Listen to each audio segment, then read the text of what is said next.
Chères auditrices et chers auditeurs, aujourd'hui on va parler de réalité virtuelle, de réalité augmentée, bref, de réalité mixte. Et oui, c'est comme ça qu'on dit. Alors vous allez me dire, ok, la VR c'est sympa, mais ça ne sert qu'à une poignée de geeks passionnés de jeux vidéo. Eh bien, je suis sûre que mon invité aujourd'hui va se faire un plaisir de vous convaincre de l'inverse. Cet invité a reçu le prix de l'innovation des trophées des ingénieurs du futur en 2018. Il a été également dans le World Economic Forum, seule entreprise française à être dans cette distinction. Il est aujourd'hui à la tête de la seule entreprise européenne capable de fabriquer, rien que ça, des casques de réalité mixte et de concurrencer les géants tels que Apple, Meta ou encore Baidu sur ce marché. Et ce fondateur, c'est Stan Larocque, donc fondateur de la société Lynx, qui est une entreprise française. Merci infiniment, Stan, d'être au micro de la Robe Numérique et d'être aujourd'hui dans nos locaux. La première question que j'ai à te poser, c'est comment t'es venue cette idée ? Merci beaucoup de m'inviter, déjà, c'est surtout ça. En fait, cette idée, elle est assez simple. Moi, ça représente 100% de ma carrière professionnelle, cette aventure entrepreneuriale. Et donc, ça a commencé quand j'étais encore en études. Et j'ai eu pour un projet un casque de VR entre les mains. À l'époque, c'était un Oculus DK2 pour ceux qui s'en souviennent. Et le projet que j'avais, l'idée que j'avais, c'était qu'avec un casque, on puisse voir les ondes Wi-Fi autour de soi dans une pièce. Tu vois, l'idée, c'était de faire peur aux gens, quoi, grosso modo. Et donc, j'ai mis une caméra devant le casque pour voir à travers le casque. Et en fait, j'ai fait de la réalité augmentée sans le savoir avec un casque de réalité virtuelle. J'avais aucune idée de ce que je faisais, vraiment. J'étais juste un ingé seul dans sa chambre d'étudiant qui avait beaucoup trop de temps.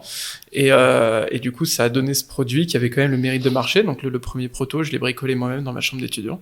Et au fur et à mesure, j'ai croisé des gens qui m'ont dit, mais attends, mais ça peut être une boîte, ça, parce que ton casque, il pourrait servir à plein de choses, super formidable. Et de fil en aiguille, j'ai mis une équipe autour, j'ai levé des fonds plusieurs fois. Et aujourd'hui, ça se matérialise dans le casque Lynx R1, donc voilà, qui est notre premier produit qui sort d'une usine monumentale en Asie, fait par une trentaine d'ingénieurs de petits Français à Paris, dont on est très fiers et qui est un produit juste sur notre première version, effectivement, qui a été primé plusieurs fois et qui valide technologiquement ce qu'on fait, notamment quand on regarde le casque d'Apple, on s'est rendu compte qu'on a fait les bons paris technologiques et je suis vraiment fier de créer cette espèce de Airbus des technologies immersives européens, quoi. Vraiment, on est en train de créer, j'espère, si on continue tel qu'on est parti, de créer un peu un géant européen autour de ces technos.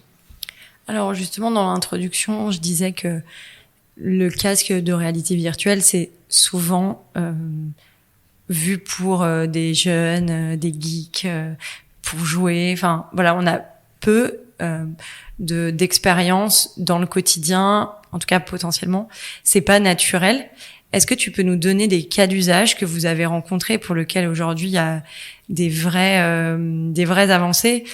D'expérience, j'en ai vécu une, moi dans le cadre de convalescence, pour faire simplement se détendre et voilà.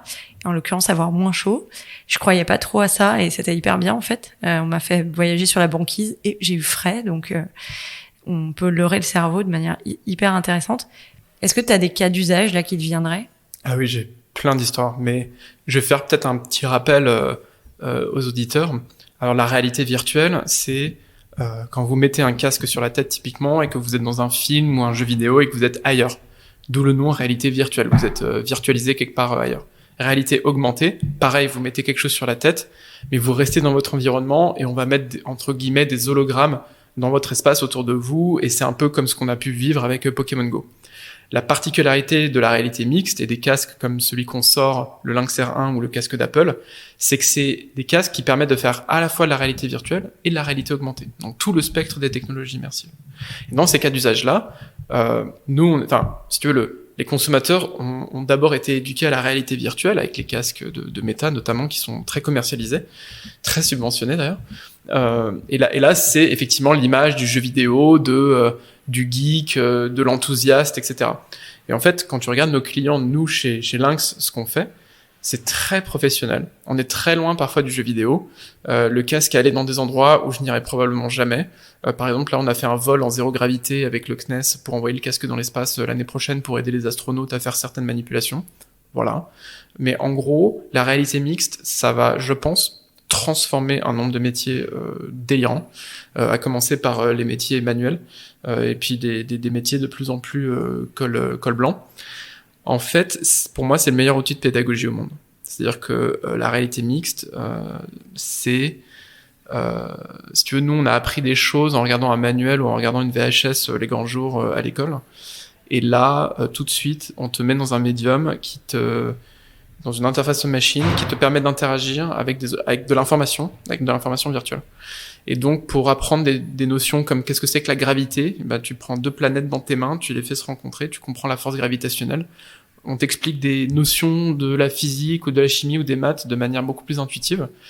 Et je pense que pour les générations futures, ça va réduire, ça va diminuer la barre de la complexité. C'est-à-dire que pour les jeunes demain, qui vont apprendre des choses avec ces casques en utilisant ces outils-là, ce qui est complexe pour eux sera moins complexe. Enfin, ce sera moins complexe pour eux que ce que nous que ce que nous qui était complexe pour nous. Je suis pas clair du tout. Est-ce que tu veux dire que le fait de visualiser, bien sûr, voilà, la contrainte, qu'elle soit physique ou... Voilà, et de pouvoir avoir un impact dessus en le manipulant directement, plutôt que de voir une équation. En fait, c'est l'expérimentation, voilà. Finalement. Exactement. Ça donne la possibilité d'expérimenter. Des choses qui n'étaient pas possibles, ou qui étaient trop dangereuses avant. Tu vois, manipuler de l'acide ou des atomes ou des choses macro comme des galaxies.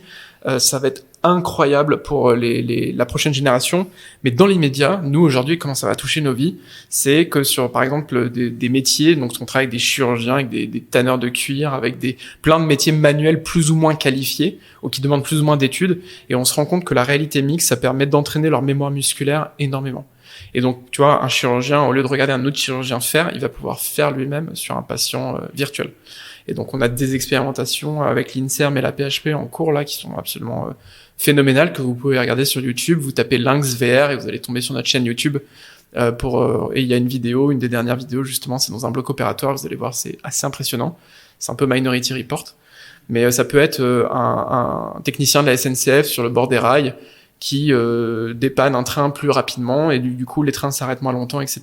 Donc, tout ce qui est formation professionnelle et assistance à distance, je dirais que c'est les deux gros cas d'usage. Et nous, on a des clients là-dessus, dans le militaire, dans le médical et dans l'industrie. Donc, tu vois, on est très loin du jeu vidéo. Donc, c'est par exemple entraîner un soldat. Je te donne un exemple avec l'entraînement des soldats. Un truc qui est critique, c'est que dans notre pays, on a des jeunes qui ont mon âge, parfois moins, et qui font Vigipirate, qui protègent nos gares et nos aéroports. Ces gens-là, ces fantassins, pour la plupart d'entre eux, sont formés à la guerre. Ils sont pas formés à Vigipirate. Ils sont pas formés à être dans un environnement où il y a des civils et tout d'un coup, il y a une femme qui sort une calage de sa poussette et qui commence à arroser tout le monde. Donc ça, c'est ce qu'on appelle l'intelligence de situation, c'est savoir regarder où peut venir le risque, etc. Pour les entraîner, typiquement, ce qu'on va faire, c'est qu'on va les emmener à 2h du matin dans une station de métro parisien, quand il n'y a plus personne. On leur met un casque sur la tête et là, en réalité mixte, on leur affiche une foule virtuelle. Donc ils sont habillés, ils ont leur arme en main, ils sont en situation sur le terrain et on fait une simulation d'une foule virtuelle où tu peux penser qu'il y a quelqu'un qui est suspect alors qu'en fait pas du tout. Par contre, la petite femme tranquille à côté avec sa poussette qui a l'air pas suspect, c'est elle qui va arroser tout le monde. Et du coup, à quel point tu réagis, comment tu réagis, etc. Et ça, c'est le meilleur outil de simulation et d'entraînement. Donc ça veut dire que là, dans le cas que tu donnes, la personne peut se déplacer dans l'espace, elle se met pas en danger, voilà. Elle peut trébucher dans l'escalier, mais tu vois, comme dans la vraie vie, elle va vraiment être en conditions réelles. Oui, mais elle voit l'escalier. Elle voit l'escalier. Voilà, pour qu'on soit bien clair sur le ressenti, c'est-à-dire ça vient compléter un environnement, ça ne vient pas annuler l'environnement qui existe déjà. Nous, on est très loin de la vision du metaverse que prône Mark Zuckerberg, du tout virtuel, où on veut un peu enfermer les gens. Et d'ailleurs, vous pouvez regarder dans la forme de notre casque. Le casque est ouvert sur les côtés, t'es pas du tout enfermé dans une vision tunnel, c'est beaucoup plus agréable, on respire beaucoup mieux. Et donc, on parie vraiment beaucoup plus sur cet aspect de réalité mixte que la réalité virtuelle. Pour nous, la réalité virtuelle, c'est un sous-ensemble de la réalité mixte. C'est très bien pour certains cas d'usage comme le jeu vidéo, la simulation complètement virtuelle, etc.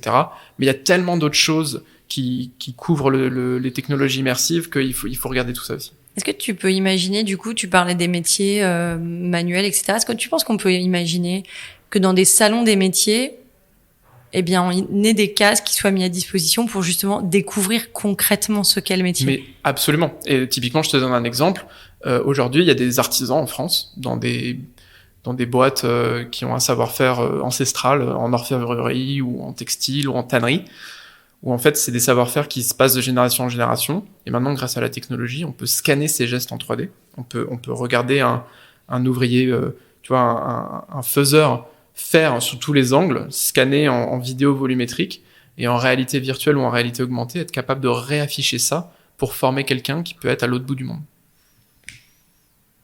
Ça, c'est incroyable. Justement, sur la question de comment vous allez récupérer l'information. Donc là, tu parles de scan. Donc là, dans la vraie vie. Oui. Ça se passe comment? C'est-à-dire que là, vous allez récupérer de l'information directement auprès de la personne.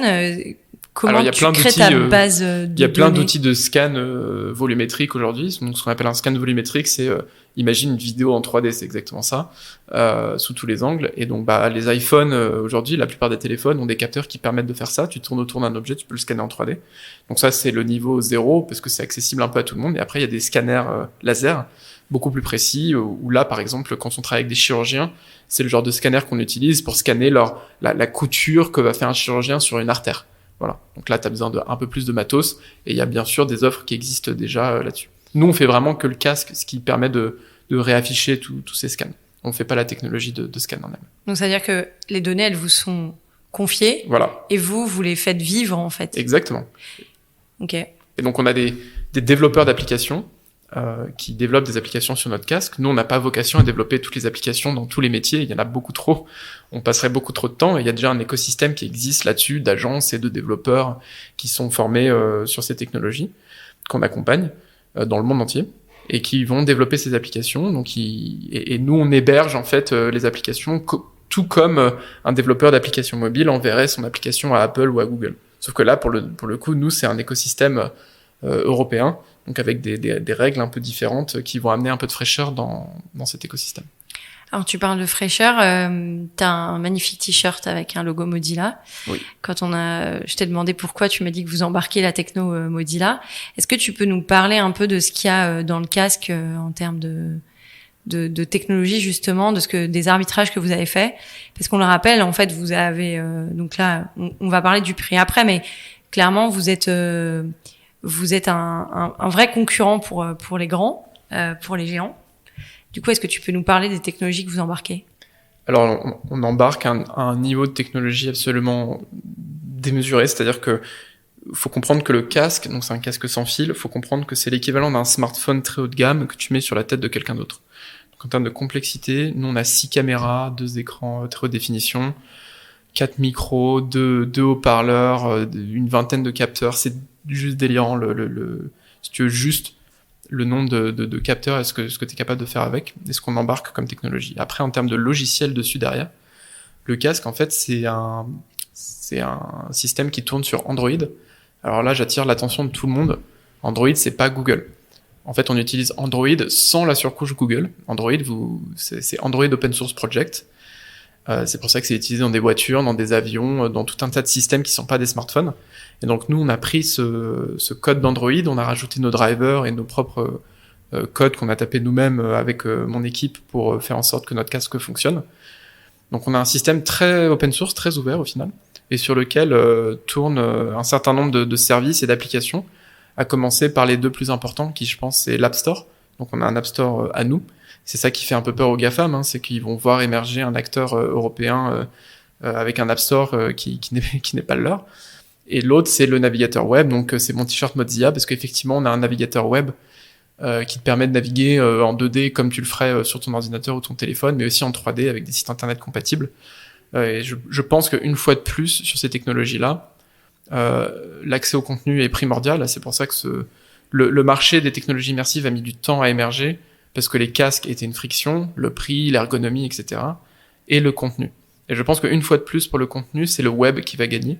Et c'est par le web, une fois de plus, que l'information va être distribuée le plus rapidement. Je pense que même quand t'es Apple, parier contre le web, c'est assez osé aujourd'hui.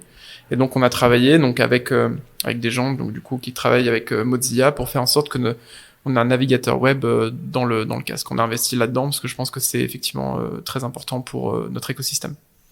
Et justement quand tu parles des GAFAM etc. Est-ce que ils vous ont approché? Est-ce qu'ils ont essayé de savoir ce que vous faisiez, comment vous le faisiez? Tous. Okay. Tous depuis vraiment peut-être le premier mois où j'ai commencé tout seul à travailler. Il y a eu ce contact, cette ombre au-dessus de l'épaule mais quand on dit GAFAM, même on a eu des acteurs chinois, hein, tu vois, je pense on peut citer ByteDance, donc la maison mère de TikTok, ou Xiaomi, qui sont aussi des sociétés qui sont très axées sur les technologies immersives. On a eu grosso modo une douzaine d'acteurs, donc franchement tous les plus gros noms que vous pouvez imaginer vraiment sont venus nous voir à un moment ou à un autre ces 3 dernières années. Et si tu veux, quand t'as ce genre de personnes qui viennent te voir, quand tu commences à te faire ce genre d'ennemis ou ce genre de personnes qui gravitent autour de ce que tu fais, c'est plutôt bon signe. Voilà. C'est comme ça que tu l'as vécu au début, ou c'était un peu le chant de sirène? Au début, effectivement, c'est très grisant. Tu te dis, oh là là, il y a telle société ultra cotée, ultra powerful qui s'intéresse à ce que je fais. Il me parle et tout, c'est super. Il faut faire très attention, il faut bien s'entourer et il faut pas céder, je pense. En fait, ça dépend vraiment de ce que tu veux faire et aussi quel genre de personne tu veux devenir, bien sûr.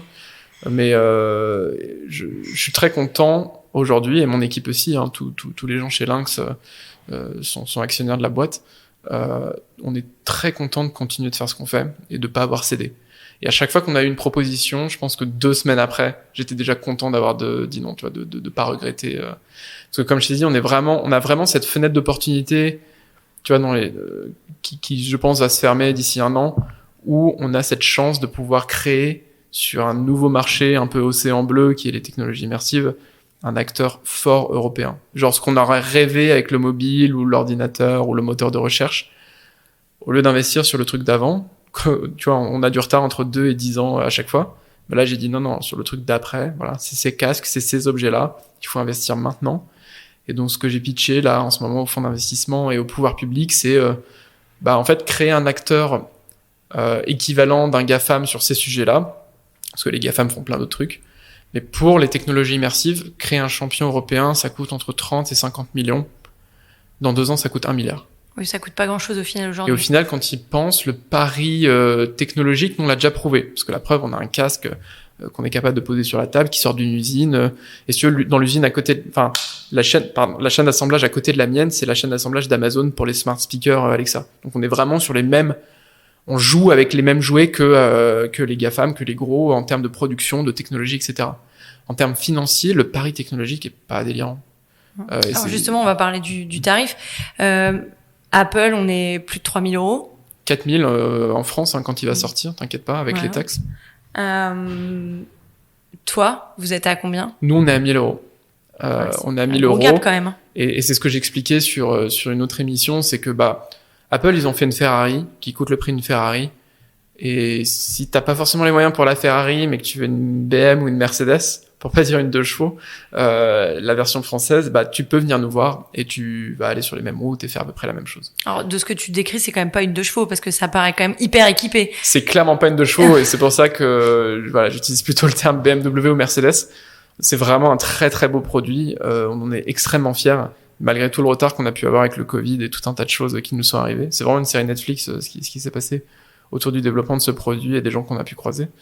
Mais c'est quelque chose dont on est assez fier, on a vraiment prouvé quelque chose. On a prouvé que des petits Français pouvaient concevoir ce genre d'objet.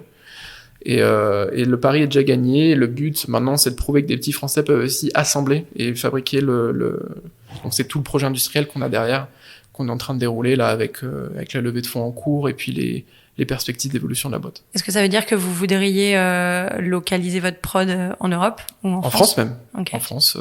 En fait, si tu veux, on fait toute la conception déjà à Paris. On fait toute la conception en France déjà. On sait exactement ce qu'il faut faire. C'est nous qui écrivons le manuel d'assemblage du casque. Donc au final, on est tout autant, vu les matériaux qu'on utilise et les technologies, on est tout autant capable de l'assembler ici. On en est certain. Il y a des questions autour de l'approvisionnement de certains matériaux, de certains composants, mais on est tout à fait capable de faire ça. Et on a il y a une raison aussi derrière, il y a une raison de marché, c'est-à-dire que pour accéder au marché militaire ou à certains marchés, tu dois avoir une production qui est pas forcément qu'en Asie. Voilà. Et alors justement, la question du marché militaire, c'est aussi la question de la sécurité du produit. Ouais. Aujourd'hui, vous répondez comment à ces enjeux-là de sécurité pour pas que finalement, par exemple, l'exercice que tu donnais tout à l'heure, qui est un quasi cas militaire, il soit récupéré, on apprenne et on comprenne comment on forme ces gens aux réactions et que du coup, cette intelligence émotionnelle, situationnelle qu'on leur sur lesquels on les forme, soit pas captés par d'autres et récupérés et du coup utilisés contre nous. Effectivement, les données qu'on récupère avec les casques, et pas que Lynx R1, mais tous les casques, c'est flippant. Je te le dis, c'est tout simplement flippant ce qu'on peut connaître sur toi par rapport à ce qu'on peut déterminer à partir d'un smartphone ou d'un laptop. Les casques, c'est le niveau du dessus. Ouais, sachant qu'on en détermine beaucoup déjà. Avec juste avec un téléphone, on te connaît mieux que toi-même. Ouais. Alors avec un casque, laisse tomber, c'est terminé. C'est-à-dire que t'as plus de secret du tout. Et donc ce qu'on fait, c'est que et c'est pour ça qu'autant d'entreprises viennent nous voir, parce que contrairement à nos concurrents qui vendent une boîte noire au final, Meta ou Microsoft, nous on est capable d'auditer tout le code et on n'hésite pas à l'ouvrir et à le partager pour rassurer nos partenaires. Et on ouvre beaucoup plus d'accès aux données que ce que les autres font. Donc ça c'est de la confiance en fait, c'est une forme de confiance. Et après il y a des certifications qu'on est en train de passer à l'échelle européenne, à l'échelle nationale aussi dans un second temps. Et on travaille beaucoup, moi je passe beaucoup de temps à Bruxelles aussi à parler avec la DG Connect et les gens qui travaillent sur des sujets comment on a le RGPD, comment on étend le RGPD aux technologies immersives et que ça reste pas que sur le web aussi. Donc on est beaucoup proactif dans les discussions, et même aux États-Unis.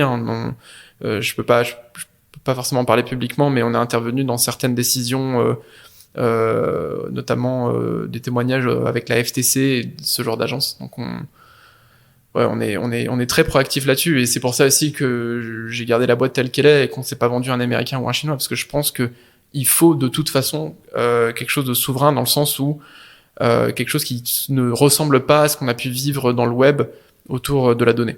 Et je pense qu'on est capable de le faire, et c'est ce qu'on est en train d'exécuter là.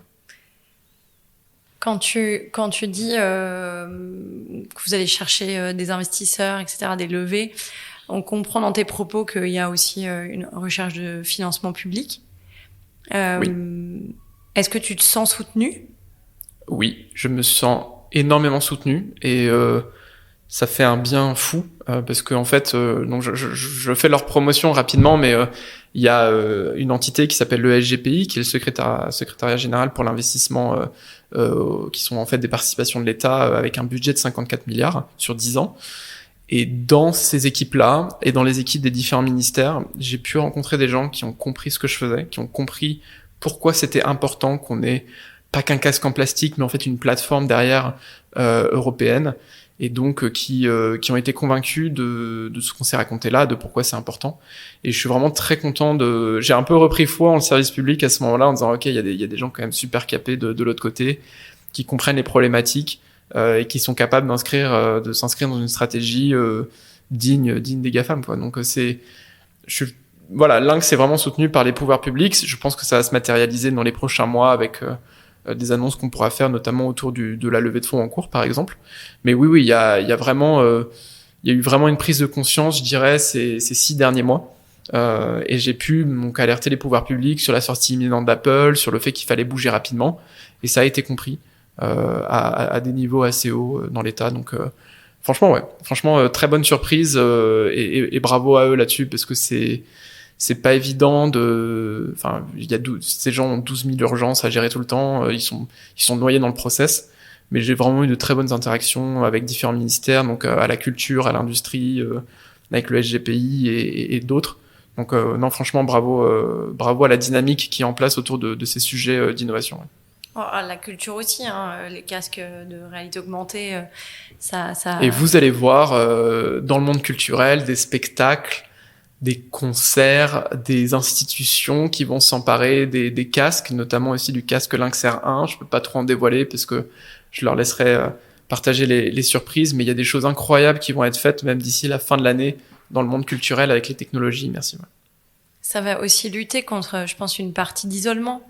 Enfin, Bien sûr. Enfin, je veux dire, bon, là, on est à Paris, on a une richesse culturelle dans le spectacle, dans les musées. Enfin, je veux dire, il y a une expo tous les 2 jours. Enfin, c'est pas comme ça sur tout le territoire. Et du coup, c'est aussi une manière de partager des contenus de manière plus simple, sans doute, que de s'envoyer Et beaucoup des plus œuvres. ludique, bien sûr. Et très ludique, oui, et très ludique. Ah oui, bah, je te donne un exemple. Moi, je me souviens très bien, tu sais, quand t'as 12 ans et qu'on te traîne en sortie de classe dans un musée, qu'il est 10 heures du mat et que t'es pas réveillé et que tu dis, mais pourquoi on va voir cette vieille cathédrale ou ce vieux musée? Et que si t'as une expérience immersive, on te permet de voir comment les gens vivaient autour de cette cathédrale avant et quelle était la dynamique des gens qui vivaient sur ton territoire et ton histoire à travers un truc vidéoludique aussi ludique que les technologies immersives et que la réalité virtuelle et la réalité augmentée. Je pense que ça se passerait vraiment différemment. Et tu vois, ces institutions, ces musées cherchent à attirer les gens qui délaissent un peu certaines œuvres culturelles. Et les technologies immersives, c'est un relais énorme de croissance et d'attractivité sur ces segments. Ouais. Est-ce que bon là, on a compris, tu vas rien nous annoncer d'extraordinaire. Mais j'ai envie de crier. J'ai vraiment envie de crier. Mais il y a des choses vraiment incroyables qui sont en train de bouger là. Ok. Est-ce que du coup tu penses d'autres actus d'ici le 31 décembre? Ah oui, il y aura énorme. Enfin, vous allez plus en pouvoir. C'est-à-dire qu'à partir de la rentrée, il y a des choses qui vont tomber autour de Lynx. Ça va être dramatique. Je pense que dramatique pour les autres. Dramatique pour les autres, bien sûr, évidemment pour les concurrents. Voilà. Et si tu veux, on va avoir un momentum jusqu'à la véritable sortie du casque d'Apple. Les gens vont continuer à parler de ces sujets-là. Donc non, je suis assez content, je suis assez confiant. Et puis il y a, comme je t'ai dit, même sur le passé de la boîte, sur ce qui a pu se passer l'année dernière ou même l'année d'avant, il s'est passé des choses extraordinaires. Là, on est encore à un autre niveau et si tu veux, ça fait encore partie des choses qui me rendent heureux de pas avoir vendu cette boîte et enfin, c'est tous les jours, on apprend des trucs, on est dans le drama des GAFAM, etc. On voit la dizaine d'autres casques dans les labos des autres qui sont dans notre bureau à Taïwan. On voit aussi tout ce qui se passe côté supply chain, les composants qu'on va avoir dans 2 ans. C'est génial de travailler là-dedans. Ça s'arrête jamais, quoi. Est-ce que tu dirais que finalement, même un petit Frenchie peut faire peur aux GAFAM? Bah, peur, je pense que c'est un peu présomptueux. Attirer l'attention, ça c'est clair. C'est possible. Il y en a d'autres qui l'ont fait, qui le font très bien. Je suis pas le premier là-dessus, mais il y a un peu ce côté de revanche qui est sympa. Et forcément, il y a l'orgueil qui nous parle un peu. Ce serait mentir que de dire le contraire. Je pense que moi, ça me conforte plus qu'autre chose. C'est-à-dire que ça me conforte en disant, ok, ces GAFAM, en fait, qui sont des boîtes en trillions de dollars, qui sont juste des machines à cash, mais qui rendent des résultats tous les quarters. S'ils s'intéressent à nous, c'est qu'il y a un vrai business dans ce qu'on fait, et c'est qu'il faut vraiment pas qu'on lâche. Et quand je vois la demande qu'on a, si tu veux, j'arrive pas à produire tout ce que je vends. C'est-à-dire qu'on a plus de gens qui veulent acheter le casque que ce que j'arrive réellement à produire avec les moyens que j'ai aujourd'hui. Donc c'est un problème de riche, tu me diras. Mais c'est plutôt bon signe. C'est plutôt très bon signe. Mais faut pas qu'ils se lassent. Il faut pas qu'ils se lassent. Et donc c'est pour ça qu'on continue avec l'énergie qu'on a. Et pour ça, tu vois, j'ai une super équipe. Faut vraiment, enfin, j'invite les gens à pas hésiter à nous contacter. On a tous les jours des gens qui passent au bureau, essayer notre casque, discuter avec notre équipe. Sans pour autant nous détourner notre attention, mais on a plaisir à montrer ce qu'on fait et c'est toujours un plaisir quand on fait essayer le casque aux gens et qu'on voit le sourire des gens quand ils comprennent l'expérience qu'ils ont en face d'eux et ce qui va être possible de faire dans le futur, quoi. En tout cas, on comprend bien dans tes propos, en tout cas c'est ce que je ressens, c'est que finalement derrière ce projet, il y a aussi cette question de l'éthique de l'entrepreneur. C'est-à-dire il y a un sens à ce que tu fais et du coup on comprend qu'il t'aurait pu prendre un chèque et arrêter l'aventure. Ah mais clairement. Et donc mais pas que moi, c'est-à-dire que même dans mon équipe, tu vois, parfois j'ai des collègues, des ingénieurs très brillants qui viennent me voir en disant bon bah Stan, voilà, il y a Meta qui m'a proposé 300 000 balles à Zurich sur un poste très très bien. Et les mecs ils restent et on a un turnover de 0 parce que évidemment que je peux pas matcher le salaire, mais par contre le projet il donne tellement envie d'un point de vue technique et d'un point de vue éthique. Tu vois, il y a une vraie mission derrière et ça motive énormément et ça attire des partenariats grandioses technologiquement, tu vois, par exemple, on travaille avec Qualcomm, il y a personne en Europe qui travaille avec Qualcomm sur ces sujets-là. Et donc on a tout un tas de gens qui sont attirés par le projet, donc on n'a aucun mal à recruter. Je suis absolument impressionné des profils qu'on a et qu'on reçoit, parce que, comme tu dis, il y a cette éthique derrière qui, mine de rien, il y a des gens qui sont encore sensibles à ça, ça fait plaisir, et qui hésitent pas à nous rejoindre, et franchement, n'hésitez pas non plus, hein, d'ailleurs, si ça vous intéresse. Ok. On comprend que vous recrutez. Ouais, là, il y a une grosse vague de recrutement qui va arriver, justement, parce qu'on va avoir on devrait avoir l'épaisseur nécessaire pour faire face à la bataille qui s'annonce là. Ouais. Ok. On arrive à la fin du podcast. À quoi tu as envie de dire non aujourd'hui? À quoi j'ai envie de dire non? C'est bizarre comme question. Je suis peut-être trop positif. Le oui arrive après. Ah, ok. J'ai envie de dire non, comme je t'ai dit, à arrêter ce que je fais et qu'on me propose d'être l'ingénieur numéro 3842 chez Microsoft. Voilà, franchement, j'arrêterai pas, j'échangerai pour rien ce que je suis en train de faire en ce moment. Et je pense que c'est très précieux et je réalise ma chance. Et du coup, à quoi tu as envie de dire oui? J'ai envie de dire oui. J'ai envie de dire oui à tous les gens qui continuent de venir nous voir tous les jours pour des nouveaux projets dans le spatial, la culture.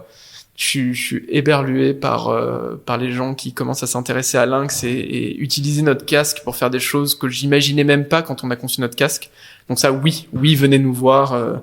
N'hésitez pas à venir réfléchir avec nous. Il y a plein de choses à faire. Il y a un monde à construire. Il y a des mondes à construire, sans dire monde virtuel, mais il y a clairement quelque chose incroyable qui se crée là. Merci beaucoup Stan d'être venu au micro de la Robe Numérique. Et puis on espère te retrouver avec toutes ces belles nouvelles. On comprend qu'il y en aura plein, donc j'ai hâte de lire ça dans les journaux. Et du coup, on peut rappeler que si on veut suivre votre actualité, la chaîne YouTube, c'est aussi du YouTube en temps réel. Donc c'est de la vidéo. Donc on fait des lives YouTube, effectivement. Donc vous tapez Lynx VR dans YouTube, vous allez tomber sur notre chaîne, il y a pas de souci. Et donc on a des vidéos qu'on poste de temps en temps de ce qui se passe dans le casque et ce qu'on peut montrer. Donc c'est pas grand chose encore pour le moment malheureusement. Et on fait aussi des lives YouTube où je prends la parole et je fais un update sur notre production, sur la R&D, sur ce qui se passe un peu. Et ça permet en anglais, donc ça permet à notre communauté qui est très internationale parce qu'on vend plus de casques aux États-Unis et au Japon que dans toute l'Europe, mine de rien. On n'a pas une maturité énorme sur ces sujets-là en Europe, mais ça va venir grâce à Lynx. Mais voilà, vous n'hésitez pas à suivre. J'ai aussi un compte Twitter où je balance quelques trucs parfois aussi. C'est assez divertissant. Une dernière question. Si tu t'implantes en France pour l'usine, ce serait dans quelle région? Alors on n'a pas encore posé le pion sur la carte. Okay. On a plusieurs sites. On a 3-4 sites là potentiels et on va arbitrer d'ici la fin de l'année. Ok. Voilà. Eh ben, si les directeurs de région nous écoutent ou les directeurs de département, oui. posez votre candidature, soutenez en tout cas celle de Lynx dans votre région. Merci encore d'être venu et je te dis à très bientôt. Merci Oriana.